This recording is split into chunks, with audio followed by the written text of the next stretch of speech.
Small talk.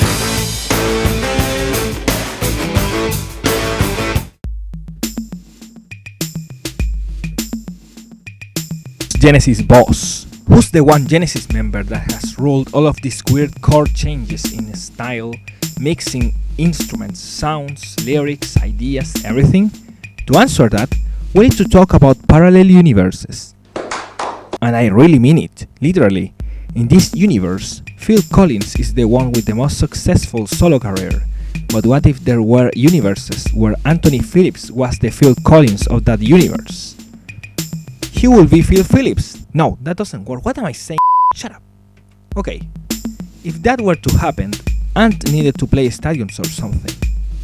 Probably that universe is much better, less obnoxious world that enjoys music in the comfort of their houses, rather than going to concerts. What a weird world, right?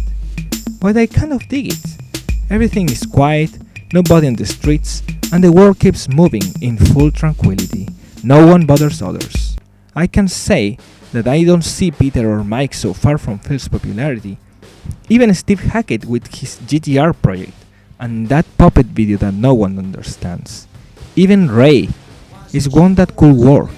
He's kind of a cool guy that cares for his fans, so the world wouldn't change that much.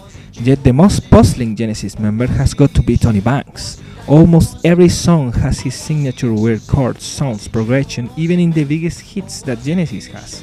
He's kind of the man, yet his solo career doesn't reflect that. I can imagine tons of people enjoying This Is Love, Red Day in Blue Streets, and Only 17, but for some reason none worked at all. Even his orchestral albums have done a better job with sales. When you take this into account, you start to realize that Genesis is important to Tony Banks and Tony Banks to Genesis.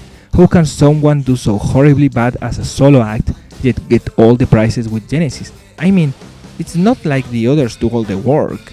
Imagine if Trick of the Tail was a Tony Banks solo album. Will it have failed too?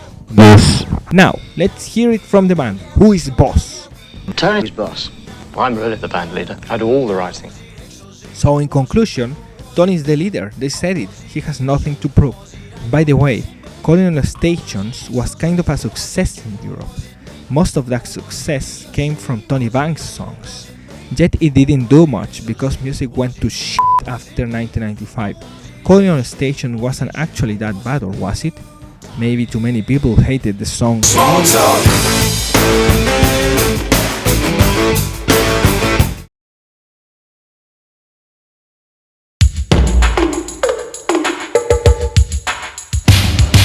Enter the Bruford era,